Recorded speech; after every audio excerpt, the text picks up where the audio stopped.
नमस्कार दोस्तों।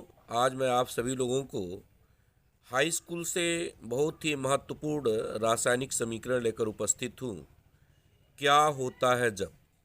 यह बोर्ड परीक्षा के दृष्टिकोण से काफ़ी महत्वपूर्ण होता है और परीक्षा में श्योर एंड सर्टेन पूछा ही जाता है।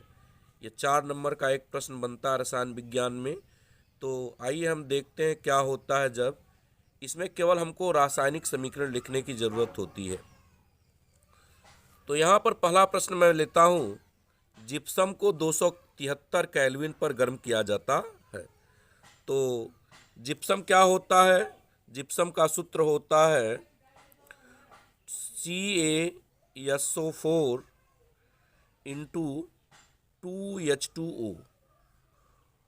2CaSO4 into 2H2O। Calcium sulphate dihydrate को हम जिप्सम कहते हैं। इस जिप्सम को हम 273 केल्विन पर जब हम गर्म करते हैं तो गर्म करने के फलस्वरूप हमको क्या प्राप्त होता है? CaSO4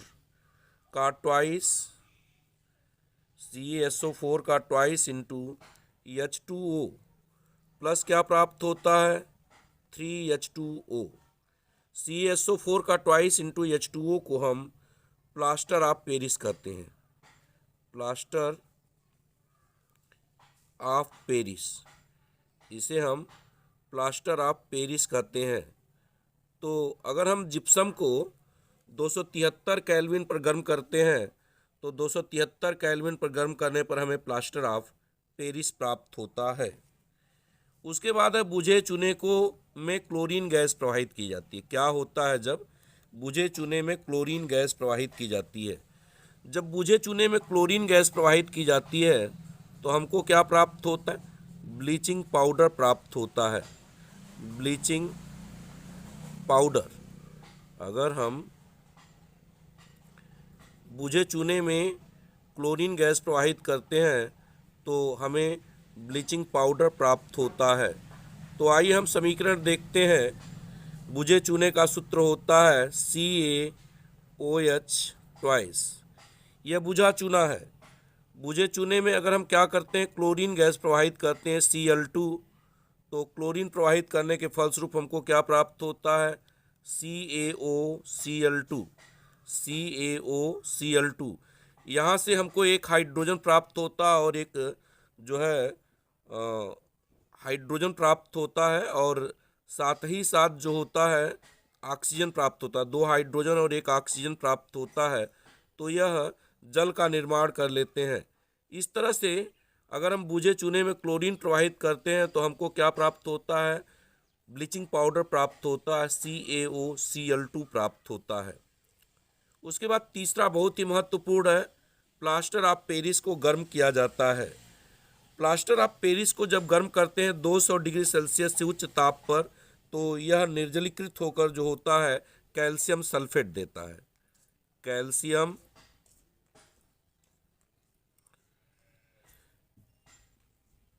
कैल्शियम सल्फेट देता है और यह पूरी तरह से निर्जलीकृत हो जाता है। यह पूरी तरह से जो है निर्जलीकृत हो जाता है।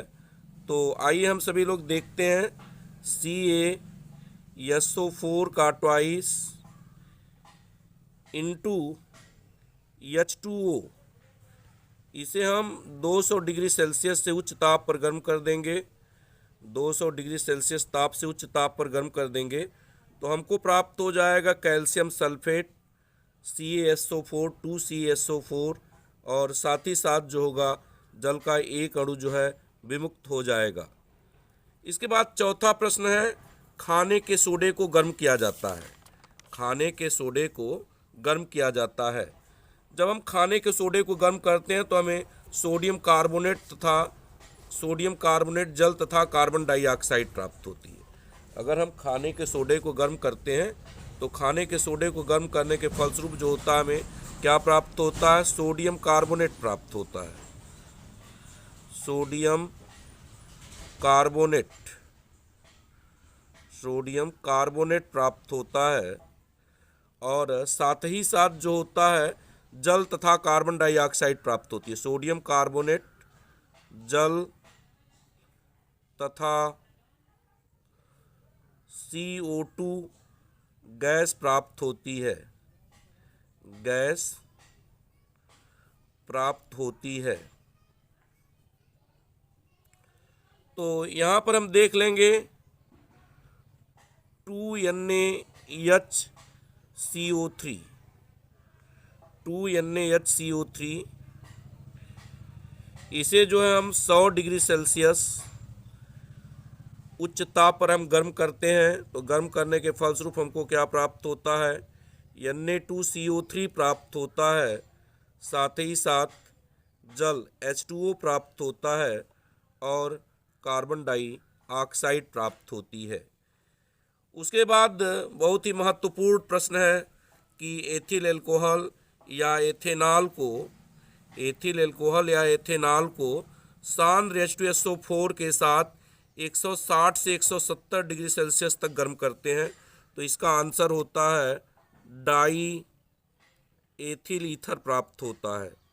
ये डाई एथिल ईथर के निर्माण की एक विधि होती है, डाई एथिल ईथर प्राप्त होता है। तो अगर हम एथिल अल्कोहल को सांद्र H2SO4 के साथ अगर हम 160 से 170 डिग्री सेल्सियस पर गर्म करते हैं तो हमको डाई एथिल ईथर प्राप्त होता है। एथिल अल्कोहल का सूत्र होता है C2H5OH। C2H5OH जो होता है सबसे पहले H2SO4 से अभिक्रिया करता है, सल्फ्यूरिक अम्ल से अभिक्रिया करता है। तो सल्फ्यूरिक अम्ल से अभिक्रिया करने के फलस्वरूप यह क्या देता है, C2H5HSO4 क्या देता है, C2H5HSO4 देता है और साथ ही साथ जो है क्या देता है, जल देता है। इसे हम एथिल हाइड्रोजन सल्फेट के नाम से क्या करते हैं, जानते हैं। इस एथिल हाइड्रोजन सल्फेट को अगर हम क्या करते हैं 160 से 170 डिग्री सेल्सियस पर गर्म करते हैं, इस एथिल हाइड्रोजन सल्फेट को C2H5HSO4 को अगर हम क्या करते हैं पुनः एथिल अल्कोहल की अधिकता में, पुनः जो है एथिल अल्कोहल की अधिकता में C2H5OH की अधिकता में अगर हम इसको क्या करते हैं, गर्म करते हैं, यह अभिक्रिया जो होती है 160 डिग्री सेल्सियस से 170 डिग्री सेल्सियस के मध्य कराई जाती है, तो हमको क्या प्राप्त होता है, C2H5O C2H5 जिसको हम डाई एथिल ईथर कहते हैं, और साथ ही साथ हमको क्या प्राप्त होता है, H2SO4 प्राप्त होता है। यह जो कंपाउंड हमारा है इसे हम डाई एथिल ईथर कहते हैं। यह कंपाउंड हमारा क्या है, डाई एथिल ईथर है। एथेनॉल को क्षारीय पोटेशियम परमैंगनेट के साथ जब हम अभिक्रिया कराते हैं तो क्या प्राप्त होता है, एथेनॉल का सूत्र होता है C2H5OH। C2H5OH को हम जब क्या करते हैं क्षारीय पोटेशियम परमैंगनेट, एथेनॉल की क्षारीय पोटेशियम परमैंगनेट से अभिक्रिया कराई जाती है, तो यहाँ पर NaOH हम ले लेते हैं, सोडियम हाइड्रोक्साइड, जो क्षार के रूप में क्रिया करता है, और यह अभिक्रिया जो होती है KMNO4 की उपस्थिति में कराई जाती है। जब यह अभिक्रिया KMNO4 की उपस्थिति में कराई जाती है तो हमको क्या प्राप्त होता है, C2H5ONA प्राप्त होता है, C2H5ONA प्राप्त होता है, और साथ ही साथ जो होता है जल प्राप्त होता है। तो इस तरह से अगर हम क्या करते हैं, अगर हम एथेनॉल की क्षारीय पोटेशियम परमैंगनेट से अभिक्रिया कराते हैं तो हमें सोडियम एथॉक्साइड प्राप्त होता है। क्या प्राप्त हो जाता है, सोडियम एथॉक्साइड प्राप्त होता है, सोडियम एथॉक्साइड, सोडियम एथॉक्साइड प्राप्त होता है, प्राप्त होता है। तो अगर हम एथेनॉल की क्षारीय पोटेशियम परमैंगनेट के साथ अभिक्रिया कराते हैं तो क्षारीय पोटेशियम परमैंगनेट के साथ अभिक्रिया कराने पर हमें सोडियम एथॉक्साइड प्राप्त होता है। फिर है सूर्य के प्रकाश में मेथेन एवं क्लोरीन गैस को मिश्रित किया जाता है।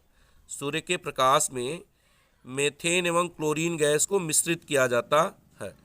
तो जब सूर्य के प्रकाश में मेथेन एवं क्लोरीन सूर्य के प्रकाश में मेथेन एवं क्लोरीन गैस को मिश्रित किया जाता है तो हमें क्या प्राप्त होता है? मेथिल क्लोराइड प्राप्त होता है। ये हमारा मेथेन है, CH4 है, इसका हम क्लोरोनीकरण करा देंगे, Cl2 के साथ इसकी अभिक्रिया करा देंगे और यह अभिक्रिया जो है सूर्य के प्रकाश की उपस्थिति में होगी। तो सूर्य के प्रकाश की उपस्थिति में होगी तो यहाँ पर हमको क्या प्राप्त हो जाएगा? CH3Cl प्राप्त हो जाएगा, मेथिल क्लोराइड प्राप्त हो जाएगी और साथ ही साथ जो है हाइड्रोक्लोरिक अम्ल प्राप्त होगा। उसके बाद है मेथेन को दहन कराया जाता है। मेथेन का जो है क्या कराया जाता है? दहन कराया जाता है। तो मेथेन को जब हम दहन कराएंगे तो दहन कराने के फलस्वरूप हमको CO2 गैस प्राप्त होगी। CO2 गैस प्राप्त होगी। अगर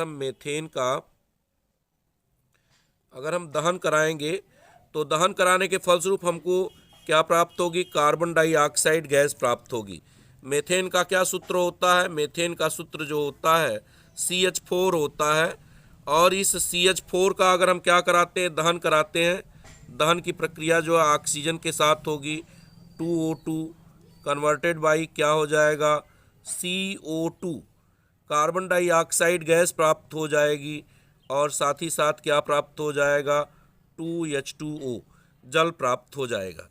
इसी तरह से एक नया प्रश्न है कि एथिल एल्कोहल की एस्टिक अम्ल से अभिक्रिया कराते हैं।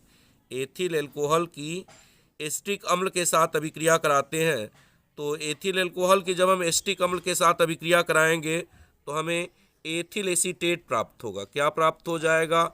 Ethyl acetate.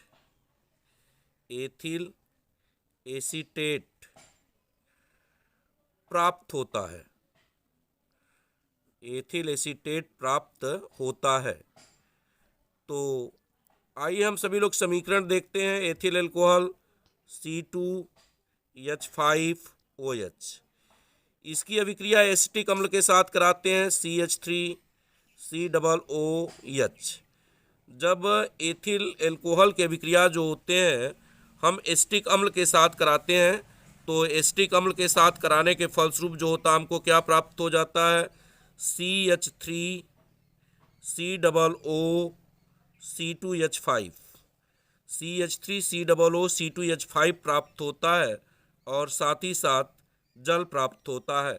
अर्थात एथिल एल्कोहल जब एसिटिक अम्ल के साथ अभिक्रिया करता है तो हमें एथिल एसीटेट प्राप्त होता है। उसके बाद है एथेनोइक अम्ल सोडियम हाइड्रोक्साइड से अभिक्रिया करता है। एथेनोइक अम्ल जो होता है वह किससे अभिक्रिया करता है? एथेनोइक अम्ल जो होता है सोडियम हाइड्रोक्साइड से अभिक्रिया करता है। तो अगर हम एथेनोइक अम्ल की मतलब सिरके की CH3COOH की अगर सोडियम हाइड्रोक्साइड के साथ अभिक्रिया कराते हैं तो हमें सोडियम एसीटेट प्राप्त होता है। हमको क्या प्राप्त होता है? सोडियम एसीटेट प्राप्त होता है। सोडियम एसीटेट प्राप्त होता है। सोडियम एसीटेट प्राप्त होता है। तो आइए समीकरण देखते हैं। CH3COOH प्लस NaOH, यह अभिक्रिया NaOH के साथ होगी तो हमको क्या प्राप्त हो जाएगा? CH3COONA। CH3COONA प्राप्त होगा और साथ ही साथ जो है जल प्राप्त होगा।